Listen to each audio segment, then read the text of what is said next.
This video is sponsored by Brilliant. The English alphabet contains 26 letters. A, B, C, D, E, or, well, you know the rest. It's one of the very first things you learn in school, after all. And it seems like an eternal fact. These 26 letters represent all the sounds the English language has to offer. Or does it? Thinking about it for a second, you probably realize that no, the English alphabet doesn't contain all the sounds of the English language. And that's because it's not the English alphabet, really, but the Latin alphabet, or at least the version of the Latin alphabet we English speakers use.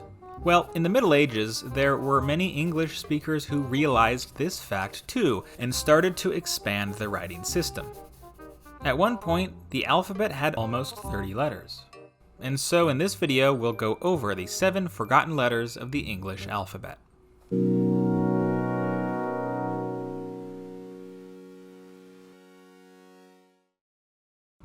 Before we continue, here's a quick word from our sponsor, and that sponsor is Brilliant.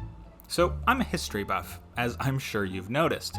I love learning about history and social sciences, but recently I've been looking more and more into computer science. I use a computer for my job every day, and so I wanted to learn more about the science that goes into them. Well, it just so happens that today's sponsor has helped me do just that, and it can help you too. Brilliant is the best way to learn math, data science, and computer science interactively, and it's perfect regardless of your skill level. It customizes its content to fit your needs, so whether you're a student, a hobbyist, or a seasoned professional, Brilliant is for you. To try everything Brilliant has to offer, free for a full 30 days, and get 20% off their annual plan, visit brilliant.org/thegeneralistpapers or click on the link in the description. So don't wait, click the link below now and start taking your math and science skills to the next level. Thanks again to Brilliant, and now back to the video. So, most of these letters came about in Old English, the version of English spoken from the 6th century with the settling of England by the Anglo-Saxons to around the end of the 11th century, after the Norman conquest. Or they came about in Middle English, the version of English after the Norman conquest, till around the late 15th century. So let's start with the letter Thorn. This is probably the most well-known lost letter, because of signs like this.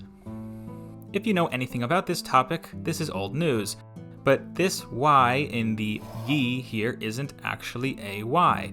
No, instead it's a stand-in for the letter Thorn, which makes the TH sound. So no, this doesn't say ye old shop, instead it says the old shop. We'll get to why this letter Y is there instead of the thorn in just a second, but first let's look at Thorn's history. Thorn came into use in Old English and was borrowed from the Norse rune of the same name. It survived into Middle English, but by that point scribes had started using the digraph th for the th sound, probably because thorn looked too much like a P. It died out almost completely by the 14th century and was only used for certain common words like the and that. And that takes us back to the ye old sign. When movable type printing was introduced in the 15th century, the typesets English printers bought from the continent, specifically from the Netherlands and Belgium, didn't include the letter Thorn. So English printers used the Y character instead. Readers of English at the time would have understood that in some cases, through context, the letter Y was to be read as Thorn with a TH sound. But later on, this knowledge was lost, and so people still to this day think old-timey Englishmen would say ye instead of thee, but they didn't. The letter is actually still used in Icelandic to this day. Next we have eth. This letter also made the TH sound, like Thorn. Unlike Thorn, eth was a modified Roman letter, as you can probably tell. It was most prominently used in the 8th century, but later fell out of favor and was replaced by Thorn. There were scribes that used both letters, however, and there were rules for which to use in different cases. Unfortunately, these rules weren't ever standardized. You'll sometimes hear that the eth letter made the voiced dental fricative. By the way, dental fricative is the fancy linguistic name for the TH sound, while Thorn made the unvoiced version, Examples of the voiced sound are in words like feather, that, and the, while the unvoiced is in words like thing, thumb, or thunder. This makes sense, as we have letters that denote voiced versus unvoiced consonants in English already. Look at V versus F. The sounds are technically made the same way, but V is voiced, while F isn't. Anyway, I couldn't find much evidence that Thorn and eth were actually used this way. And if they were, only some scribes in some monasteries kept to this rule. For the most part, they were used interchangeably for both the voiced and unvoiced dental fricatives. Next up, we have Wynn. Like Thorn, Wynn was a rune borrowed into Old English from Old Norse. It represented the w sound before the invention of W. Well, I say that, but scribes had been using two U's or two V's to make the w sound for a long time. But some scribes didn't like doing that, so they adopted Wynn. But Wynn fell out of favor in the 1300s and was replaced once again with the W, which eventually transformed into the separate letter W. The last of our consonants was the letter Yogh.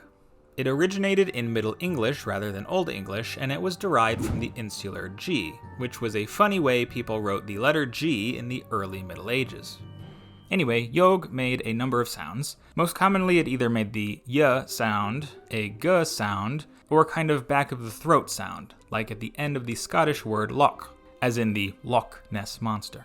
It fell out of favor in the 14th and 15th centuries and was replaced with the digraph GH, which of course still exists in our current spellings. Unfortunately, the sound it made became silent, so now we have silent GHs all over English, in words like light, thought, night, through, and so on. Next we have two vowels, ash and ethel. We'll go ahead and start with ash. Next to Thorn, this is the most well-known lost letter around. It's, as you can see, a combination of A and E. The practice of smushing the two vowels together started in the late Roman Empire, but it wasn't considered a separate letter until Old English. In Old English, it made a sound between A and E, like the A in cat. Nowadays, we just use A for this sound, but in Old English, A was a more rounded ah sound, like in the word caught. Ash is still used in French, Danish, Norwegian, and Icelandic, but in English it has died out. You may still see it in some words though, like in the names of old kings of England, or when a writer is trying to be fanciful or archaic. Now on to ethel. This one is much less known than ash, but its history is similar. It started as a quick way to write O and E next to each other. In Latin, it made the oi sound, like in choice, but once it made its way to English through French, it tended to make a simple E sound. We still see the remnants of it in certain words like phoenix. It was never that widespread, honestly, and it died out in Middle English. And last we have a kind of funny one, the long S. Now, one could argue that this wasn't a separate letter at all, just a strange way of writing a lowercase s. And that's sort of true. But since it was used along with the so-called short s, the one we exclusively use today, I feel it deserves a mention in this video. The long s developed all the way back in Roman cursive, where they wrote s like this. But starting at the end of the 8th century with the introduction of the first minuscule script, Carolingian, it morphed to this. Again, it wasn't just a different way to write s. No, both the long and short s were used together, and a set of complicated rules arose to denote when to use the long S or the short S. We're not going to go over a comprehensive list of rules, but here are some of the basics. Short S is used at the end of a word. Short S is used before or after the letter F, although not if the word is hyphenated. Long S is used initially and medially, meaning at the beginning or within a word, except for the exceptions noted above. Double S is normally written as double long S medially, and as long S followed by short s at the end of a word. The long S was used for quite a long time. If you ever find yourself perusing books from the 18th and even 19th centuries, you're sure to run into it. Here you can see it in the United States Constitution. The long S started dying out at the beginning of the 19th century, and by the 20th century it was completely gone. The reason for this was that in the printed word, the long S simply looked too much like a lowercase f. So those are the 7 lost letters of the English alphabet. I hope you enjoyed the video. Are there any of these letters that you think should make a comeback? Let me know in the comments below. Thanks to Brilliant for sponsoring, and if you'd like to support the channel, please consider donating to my Patreon. The link is in the description. Bye!